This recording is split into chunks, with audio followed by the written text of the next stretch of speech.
Mai 2013. Au large de Bastia, Guido Gay, un ingénieur italien passionné d'épaves, sillonne les eaux corses à bord de son catamaran, le Dédalus. Alors qu'il fait route vers l'île d'Elbe, le sonar de son bateau détecte une anomalie située à 400 mètres de fond. Grâce à son robot Pluto, il capture les premières images d'une épave que personne n'avait encore jamais découverte. À première vue, Guido pense qu'il pourrait s'agir d'un sous-marin de la Seconde Guerre mondiale. Mais l'état des vestiges rend impossible son identification.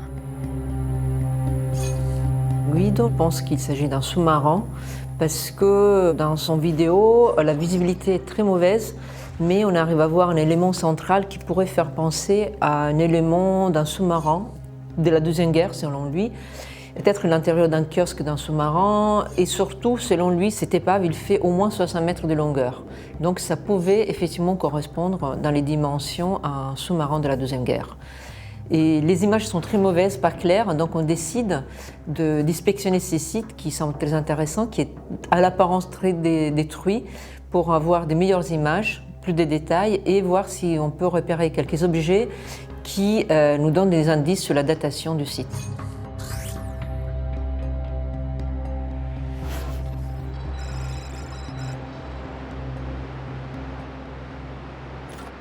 Six mois après la découverte de l'épave, l'André Malraux, le bateau d'exploration des archéologues français du Drasme, part en direction de la Corse et du point GPS donné par Guido Gay.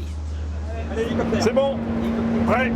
Après 20 heures de trajet, l'André Malraux est arrivé sur la zone.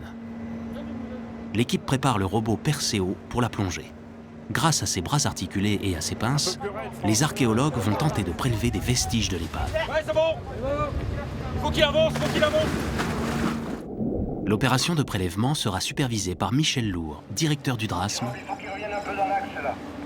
Tu peux me dire qu'il est libre? Le rove est libre. Et Franca Sibecchini, son adjointe. 400 mètres, c'est une profondeur importante. Nous, quand on est parti sur la mission, on n'a pas une idée du type d'objet qu'on aurait pu prélever. De fait, on pensait plutôt à quelques éléments en métal. En principe, pas grand-chose, parce qu'un sous-marin, c'est un ensemble fermé d'habitude. Et donc, c'est assez compliqué, et il faut surtout être sûr de ne pas casser l'objet qu'on cherche de prélever, de pouvoir le remonter intact à la surface. 170.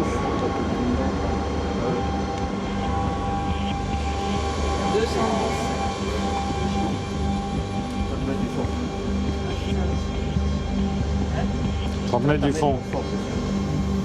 Après plus d'1 heure de descente, le robot arrive au fond, situé à environ 400 mètres de profondeur.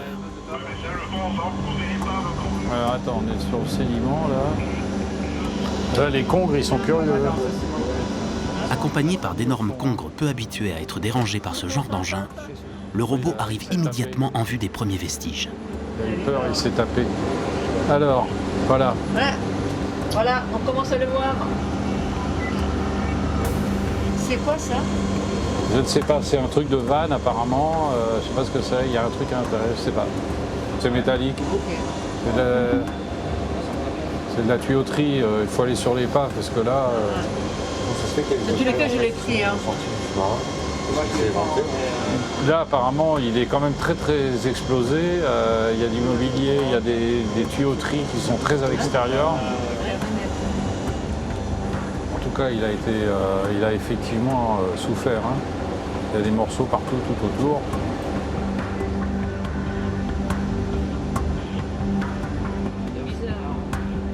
Ce site ne ressemble à rien de connu. Des filets de bateaux de pêche recouvrent certaines parties de l'épave. Leur passage a, semble-t-il, dispersé tous les vestiges sur plusieurs centaines de mètres carrés. Reste à voir si c'est un kiosque en fait. Hein. Est-ce qu'on peut voir le savoir? Oui, c'est un kiosque. Une pièce mécanique, non? Un truc d'engrenage de moteur. Oui, c'est ça. C'est le moteur. Sûr. C'est le cylindre de moteur. Il y a beaucoup de ferraille en fait. Il y en a partout. Tu vois des morceaux explosés. Il y en a partout en fait. C'est ça qui rend les choses très compliquées. Ça, c'est le kiosque. Ouais. Tu penses que c'est le kiosque, ça? Oui, c'est le kiosque. L'épave est difficilement identifiable. S'agit-il d'un sous-marin ou d'un autre bateau dont l'épave s'est disloquée en touchant le fond? À ce stade de l'enquête, impossible de répondre à ces questions. L'altitude est pas... Il y a quelque chose qui n'est pas cohérent. Les archéologues se mettent donc en quête d'objets qui pourraient leur donner des indices. Très vite, Là, il te dit ils qu'il- tombent sur une pièce qui semble très bien conservée. Il s'agit d'un fanal, une lanterne utilisée sur les bateaux pour se signaler de l'un à l'autre. Ah, moi je dis pas, je sais pas. Ouais, à gauche. Ouais. On va essayer de voir Faut voir la base qu'il y a devant. Le robot reviendra plus tard chercher la lanterne. Il continue son exploration à la recherche d'autres vestiges à prélever. Regarde, à droite. Ah ouais, un poste devant, ça je la target. Regarde. Là, regarde. Ah, voilà. Le truc métallique. En parcourant le site, les archéologues vont identifier ce qui ressemble à des toilettes, Ouais, mais ça a l'air d'être des toilettes, hein. Mais par contre, c'est tout ça. puis un peu plus loin, des assiettes en Je sais pas céramique. si c'est de la céramique, il y a plusieurs trucs là-bas aussi devant. Oui, c'est des assiettes. Il y a une assiette et il y a une marque dessus. Ces indices précieux pourront peut-être permettre d'identifier le bateau. Et on descend la caisse. Bon, Denis, on va descendre la caisse pour récupérer le mobilier.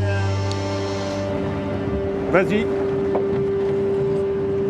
Depuis le pont de l'André Malraux, l'équipe fait descendre la caisse pour charger les vestiges que s'apprête à prélever le robot. Ok, bon, vous allez donner gentiment du mot et puis nous on va descendre. Attention. Ah ouais. Attention. Toi, attention, tu ressors. C'est bon. Ouais, il est dedans. Après les céramiques, les pilotes vont à présent tenter de se saisir des toilettes. Tu peux la prendre par-dessus, en fait. Hein. Voilà. Bon, maintenant, remets-toi là en face, mais pas sans t'approcher trop, si possible. Elles sont de très petite taille, typiques de celles que l'on trouve sur de nombreuses embarcations. Pas plus difficile à mettre. Voilà, il est là. Voilà, ok. Non, attends. Ben, comme ça, t'as bien cassé l'assiette.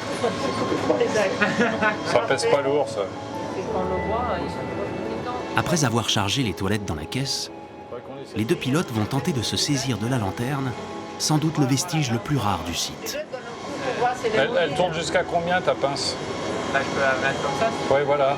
Moi, je l'aurais prise comme ça, peut-être. Ouais, bah, faut voir si ça passe. Parce que je pense que l'anse, elle doit être super fragile, quand même. Moi, ça me fait peur. Je sais pas dans quel état elle est aujourd'hui, quoi.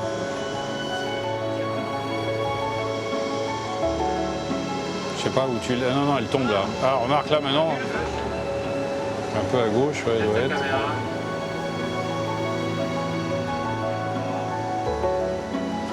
J'ai peur que l'anse, elle tienne pas, tu vois. Elle est à 2 mètres normalement. Où est-ce qu'elle est, cette caisse? À droite. Elle est là. Attends, il est presque dedans là. Il faut que le corps il passe ici, tu vois. Là, tu es à 10 cm. Là, c'était. Hop! C'est bon. Recule en gardant la caisse en haut. C'est 280, s'il te plaît, là, pour se dégager, parce que là, on... Pour les archéologues, la plongée est terminée. Ils rejoignent le pont arrière, impatients de réceptionner les vestiges. Je vais récupérer le treuil du coup là-haut.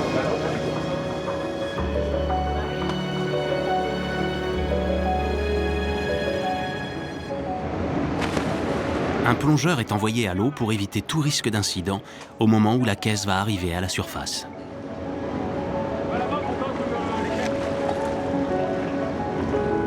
C'est bon, la caisse, c'est hors de l'eau, là. C'est bon, lâche.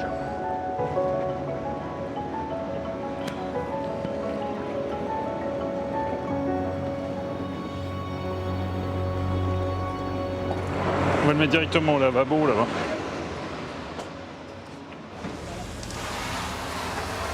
Regarde, c'est des feux rouges. On la met qui arrive, on la met là. Il est rouge, le feu.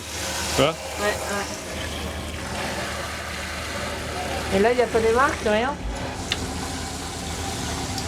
Et quand même, il devrait avoir quelque chose sur un des fanals. Écoute, on va voir. Hein.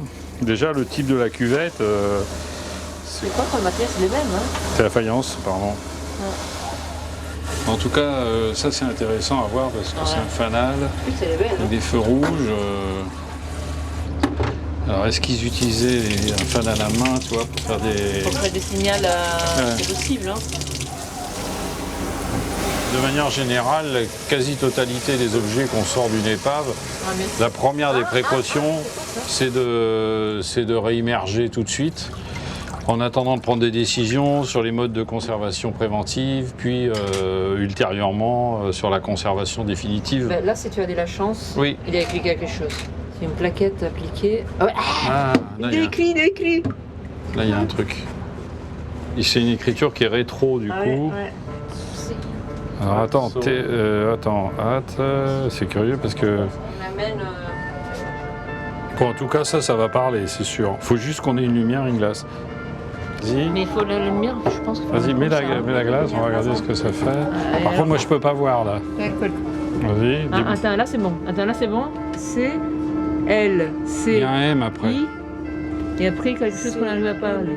Il y a un A, un M, un A, un N, un M, un N, ici. En bas. Là, d'accord, mais je sais pas pour vous. Exact. R, S. Senti, ça se voit, là, je crois. Senti, c'est clair. Là, c'est pas sûr, hein, par contre. Ouais.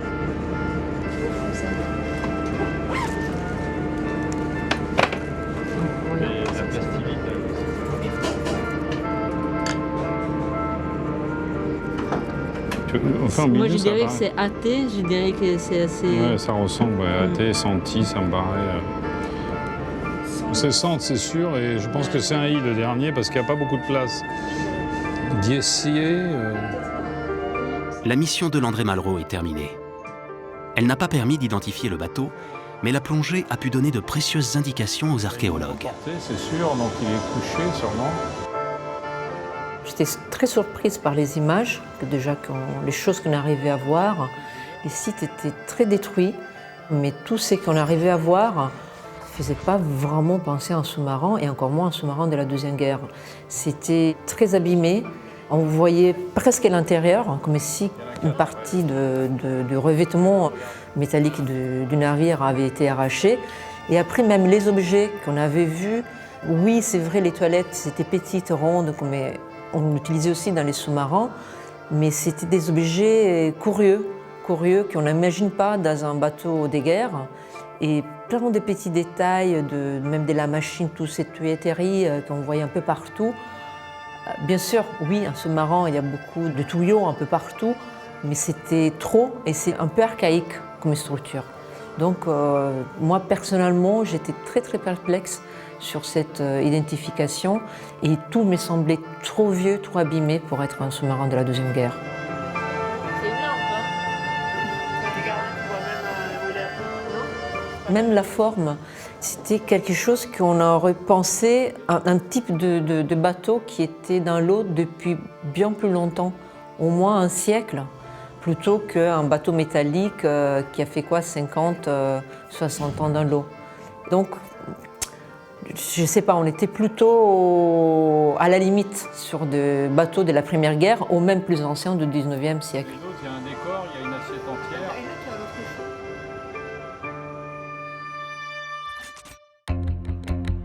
C'est la restauration de la lanterne, et surtout de la petite plaque qui se trouvait dessus, qui va faire progresser l'enquête.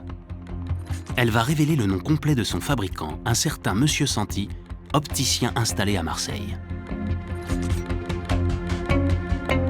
On lance tout de suite une petite recherche Internet et on trouve assez rapidement une série d'outils et d'instruments optiques qui portent la même marque et qui datent l'activité de cet opticien autour du milieu, deuxième moitié du 19e siècle.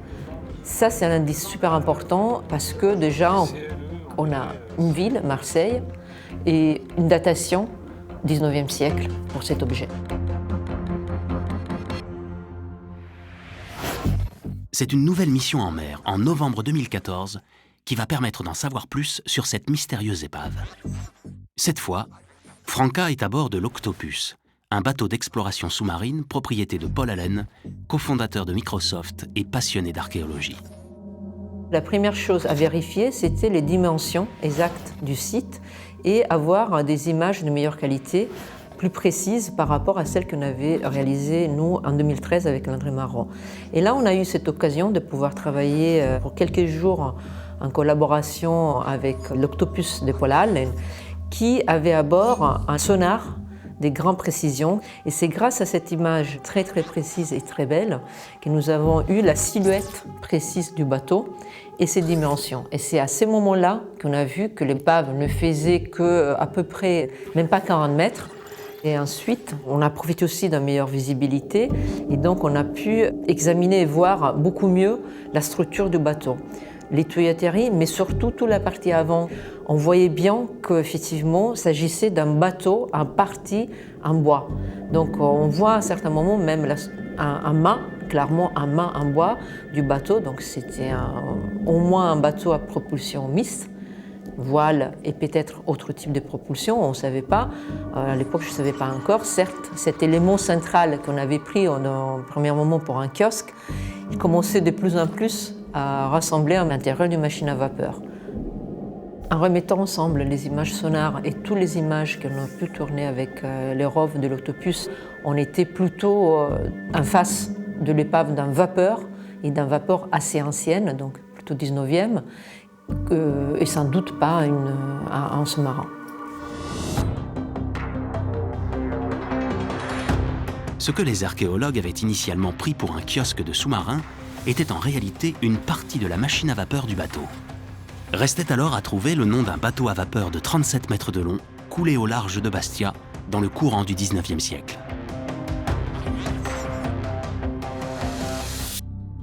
J'ai recherché dans la liste d'armements marseillais pour trouver toutes les petites vapeurs de ces périodes qui avaient fait naufrage, et plus particulièrement dans les eaux corses, ou au moins qui avaient été perdues sans avoir une information précise. Et c'est dans cette liste, il y a un vapeur qui s'appelle Bonaparte. Il a coulé pas loin des Capraia, et en 1847. Donc c'est presque parfait parce que pas loin des Capraia, nous, on a trouvé l'épave. Si on se positionne par rapport à l'île de la Toscane, on est au sud-ouest, mais pas très loin, effectivement. On est presque dans les eaux italiennes. Ce vapeur, le Bonaparte, il fait 175 tonneaux, et ça veut dire que c'était un petit vapeur, ce n'était pas un grand navire. Et ça, c'est notre indice important parce que notre épave, il ne fait que 40 mètres, donc les navires ne devaient pas vraiment être beaucoup plus grands. Et donc, pour moi, déjà, tout semblait indiquer que l'épave devait être probablement le Bonaparte.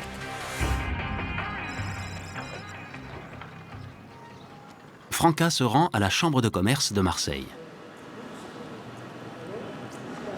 C'est ici qu'elle va peut-être enfin pouvoir terminer son enquête.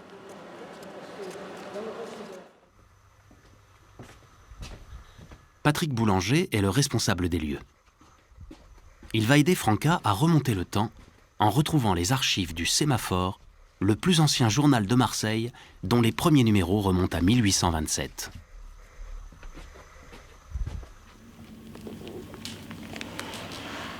Voilà. Et dans l'édition du 11 octobre 1847, il est bien fait mention d'un superbe paquebot baptisé le Bonaparte.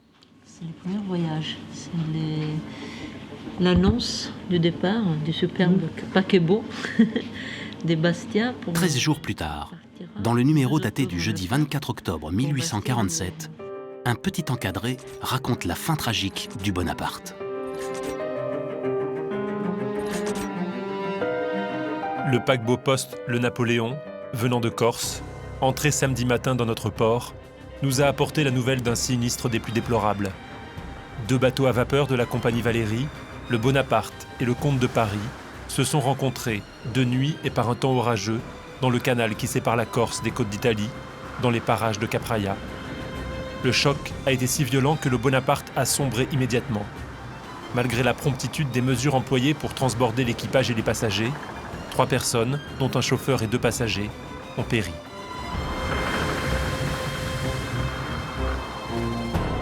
Patrick Boulanger a retrouvé dans ses archives l'un des seuls dessins qui existent du bateau.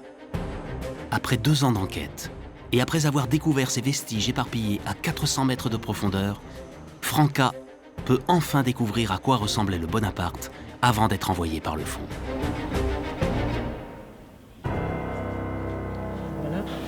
C'est une aquarelle qui est très intéressante, pour ne pas dire émouvante, parce qu'elle est faite par un artiste qui est anonyme, malheureusement, quelque temps après la sortie du navire, flambant neuf, des chantiers de La Ciotat.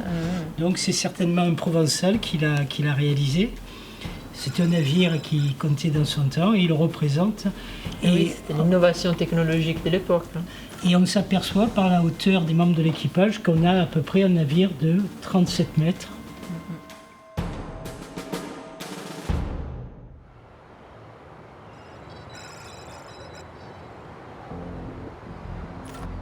Trois mois après sa découverte dans les archives marseillaises, Franca est en Corse.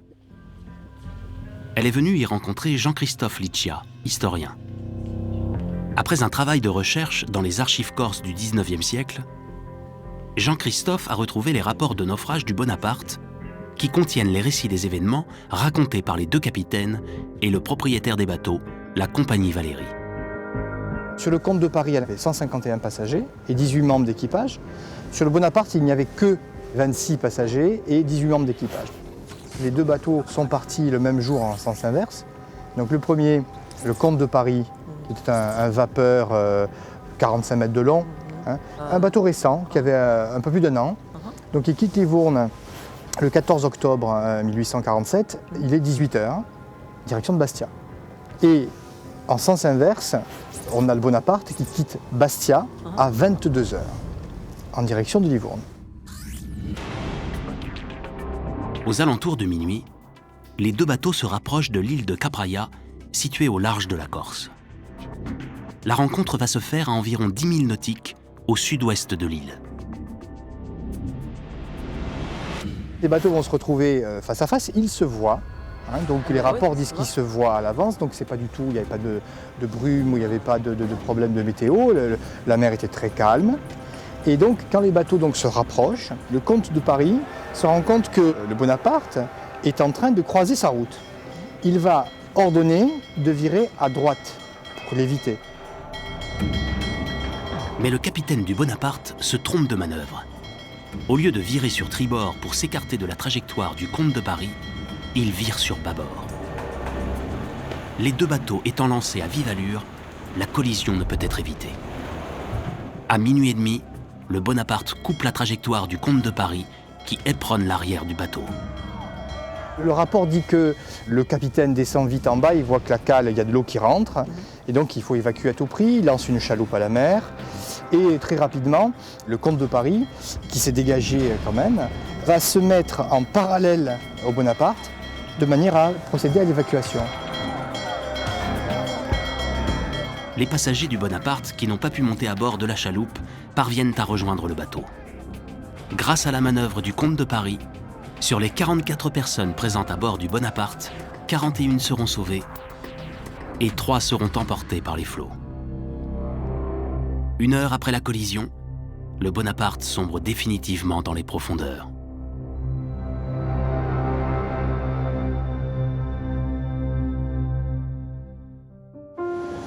C'est littéralement explosé par endroits. Après 2 ans de recherche, l'enquête de Franca touche à sa fin. 170 ans après son naufrage, ce mystérieux bateau a enfin retrouvé un nom et une histoire. Sand. Une autre chose en bas, tu vois là. Alors attends, c'est Sand, S-A-N-D. Cette enquête sur les Bonaparte a été pour moi une des plus amusantes et intrigantes des enquêtes archéologiques. Arriver à retracer les types de navires, à retracer les dimensions précises, la provenance du bateau, etc. C'était déjà pour moi énorme, mais surtout arriver dans les archives et découvrir l'aquarelle, donc une image du bateau, tout l'historique, le récit de naufrage précis avec le sauvetage, l'accrochage, le nombre de morts, le nombre de passagers. Pour quelqu'un qui est habitué à travailler sur quelques petits fragments de pièces d'un puzzle, avoir pratiquement à la fin tous les puzzles complets avec quelques petits trous, c'est assez incroyable. Un jour, peut-être, Franca retournera plonger au large de Bastia.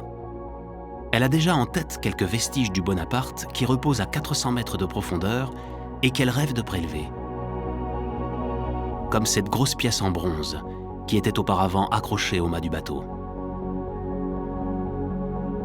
La preuve que pour un archéologue sous-marin, une enquête n'est jamais vraiment terminée.